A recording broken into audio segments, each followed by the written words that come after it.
Reddit. Quel est l'événement le plus effrayant, improbable ou inexpliqué qui vous soit arrivé? N'oubliez pas de liker la vidéo et de vous abonner. Le petit frère. Je suis l'aîné de 6 enfants. L'un d'eux est décédé en bas âge. Mes deux sœurs cadettes et l'un de mes frères avaient l'habitude de pousser leur matelas ensemble par terre dans le salon du rez-de-chaussée pour pouvoir regarder des films tous ensemble durant le week-end. Mon plus jeune frère dormait encore dans son berceau à l'étage car il était encore trop petit pour participer aux soirées films. En plus, nous avions deux escaliers qui menaient au sous-sol et il pouvait facilement tomber. Alors il restait à l'étage, protégé par un portique pour enfants. Un soir, alors que mes frères et sœurs s'apprêtaient à regarder un film, mon plus jeune frère est apparu en bas des escaliers. Ça les a tous déconcertés, car il aurait dû être dans sa chambre en train de dormir. Ils lui ont demandé ce qu'il faisait, mais il a juste souri, puis il s'est retourné et il a couru en direction de l'escalier menant au sous-sol. Ma sœur l'a suivi, mais quand elle est arrivée en bas de l'escalier, il n'était pas là. Ce n'était pas possible, il était tout petit et il devait encore descendre les escaliers à quatre pattes. Ça lui aurait pris plusieurs minutes pour descendre. Perplexe, ma sœur est remontée à l'étage et elle a demandé à mes parents ce que mon petit frère faisait en bas. Ils ont vérifié et il était dans son berceau en train de dormir. Mes trois frères et sœurs ont pleuré de façon hystérique cette nuit-là, car ils savaient ce qu'ils avaient vu et cela n'avait pas de sens. Ils en parlent encore aujourd'hui, en se demandant si ce qu'ils ont vu ce jour-là ne pourrait pas être le fantôme de notre frère. Le stalker. Dans les années 1980, juste avant que mes parents ne se marient, ils ont acheté ensemble une maison dans la ville natale de mon père. Ma mère est très croyante, alors elle ne lui a pas permis de venir vivre avec elle avant qu'ils se soient mariés. Pendant que mon père habitait chez ses parents, elle résidait dans une agréable maison de 4 chambres dans une petite ville très charmante comptant environ 800 habitants. Elle avait décoré l'endroit et transformé le hangar en studio d'art où elle réalisait ses peintures. Une nuit, alors qu'elle était dans son petit atelier, elle a entendu un bruit de tapotement à la fenêtre. En allant voir, elle a découvert un cœur en papier rose collé à la vitre. Elle est sortie pour voir ce que c'était. Il n'y avait personne. Évidemment très inquiète, elle a appelé mon père pour lui demander si c'était lui, et il a juré qu'il n'y était pour rien. Lorsque cela s'est reproduit quelques semaines plus tard, elle a appelé la police. Tout cela s'est passé dans une région très rurale du Midwest. La ville était toute petite et il n'y avait pas de commissariat de police à l'époque. À la place, un adjoint du bureau du shérif venait patrouiller 1 heure ou deux chaque nuit, puis se rendait dans la prochaine petite ville. Nous avions un bon shérif, de ceux qui deviennent une légende locale et dont les gens parlent toujours avec affection aujourd'hui. Lorsque ma mère est allée le voir, il a promis d'envoyer une voiture de patrouille chez elle à l'heure où les cœurs en papier avaient été déposés. Jusqu'à ce moment-là, toute l'histoire semblait plutôt banale. Puis, une nuit, elle était restée plus longtemps que d'habitude à travailler sur une peinture, quand la porte métallique du hangar a claqué. Quelque chose a frappé contre les murs, et finalement, une voix masculine a crié « Je sais que tu es là-dedans, beauté, je vois la lumière !» Ça a duré plusieurs minutes. L'homme hurlait sur toutes les façons dont il voulait lui faire du mal, et il cognait à la porte avant de faire le tour de la maison et de réessayer d'ouvrir. Finalement, il s'est enfui en vitesse quand l'adjoint du shérif est passé. Il ne l'a pas vu en train d'agir, mais il a trouvé ma mère complètement terrifiée et impuissante. Comme si ce n'était pas assez effrayant, l'homme l'a à nouveau menacée la semaine suivante. En rentrant du travail, elle a trouvé sur la rampe en ciment menant au hangar l'inscription « Je vais te tuer » inscrite à la craie. À ce stade, elle était terrifiée. Mon père et le shérif ont eu une discussion avec elle. Ils lui ont dit d'éviter son atelier la nuit, quoi qu'il arrive. À cette époque, il n'y avait pas de téléphone portable, elle ne pouvait donc pas appeler à l'aide si elle était en danger. Mon père lui a laissé un pistolet et il a commencé à lui apprendre à s'en servir, et le shérif a pris sa déposition. Mon père a laissé une lettre sur la porte du hangar à destination du mystérieux harceleur, avec un avertissement peu subtil qu'il le tuerait s'il le trouvait, et qu'il s'assurerait que personne ne le retrouve jamais. Mon père a passé beaucoup plus de temps chez ma mère, dormant parfois sur le canapé. Pendant un certain temps, les choses se sont calmées. Puis, pendant une nuit d'automne très pluvieuse, tout a atteint un point culminant. Mon père était de l'autre côté de la ville avec son frère en train de prendre quelques verres. Ma mère avait choisi de rester à la maison ce soir-là et elle avait allumé la télévision avant de s'endormir. Quand elle s'est réveillée, elle a entendu des coups à la fenêtre. Il lui a fallu un moment pour reprendre ses esprits, mais quand elle a regardé dehors, elle a vu un homme debout à sa fenêtre qui la regardait. Il tenait une grande clé à molette et il tapotait la vitre d'un rythme régulier. Elle pouvait dire qu'il était grand et qu'il avait une barbe, mais ses traits étaient masqués par la lumière qui brillait sur lui, en particulier ses yeux. Elle ne pouvait pas les voir car ses lunettes reflétaient la lumière à l'intérieur.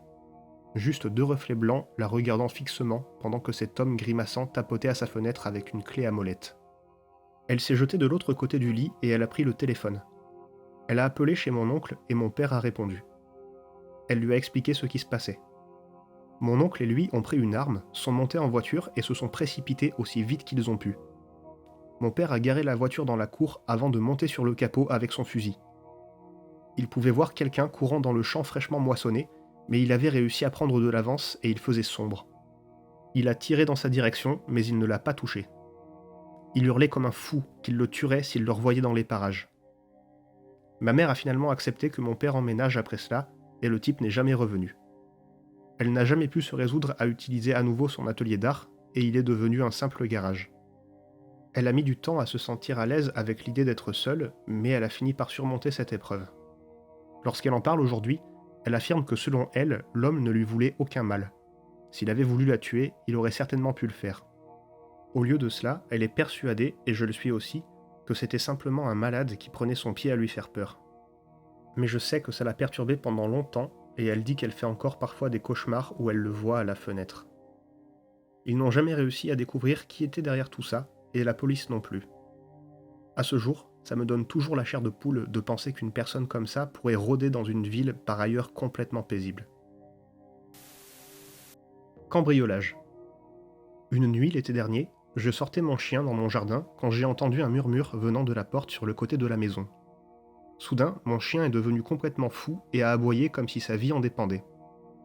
J'ai couru vers le côté de la maison pour trouver un cambrioleur sur le point de casser ma fenêtre. J'ai attrapé frénétiquement mon chien et j'ai crié « Qu'est-ce que tu fais ?»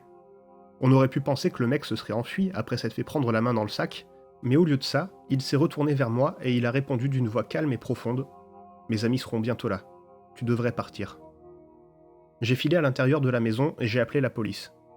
J'ai verrouillé toutes les portes et je me suis caché dans la salle de bain fermée à clé avec mon chien. Au bout de quelques minutes, j'ai entendu d'autres voix. Le gars ne mentait pas. À ce stade, je serrais mon chien dans mes bras en priant pour qu'il ne nous arrive rien. La police est arrivée et a attrapé l'un des gars presque immédiatement, mais les autres ont sauté par-dessus le mur et se sont enfuis dans les collines. Une voiture de police a été postée dans mon quartier pendant quelques mois après l'incident et nous n'avons plus jamais entendu parler des bandits.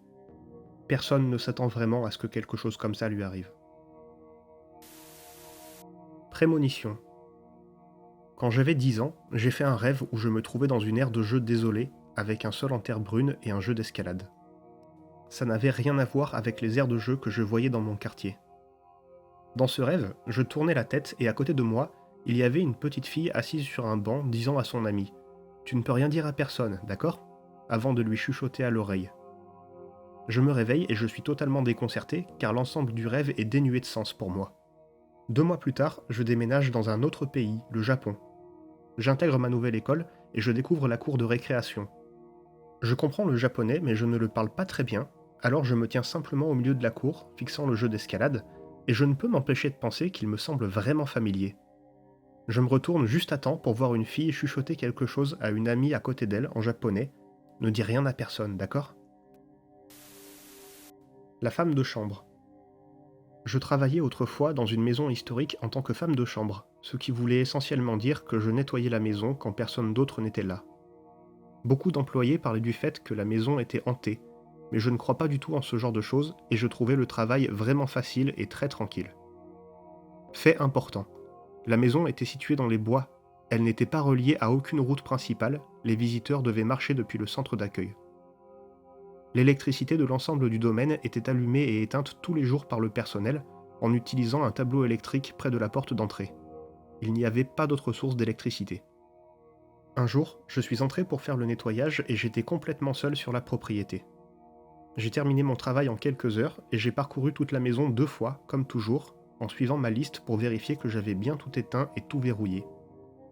La dernière chose que j'ai faite, c'est d'éteindre le disjoncteur, c'est-à-dire couper l'électricité pour toute la maison.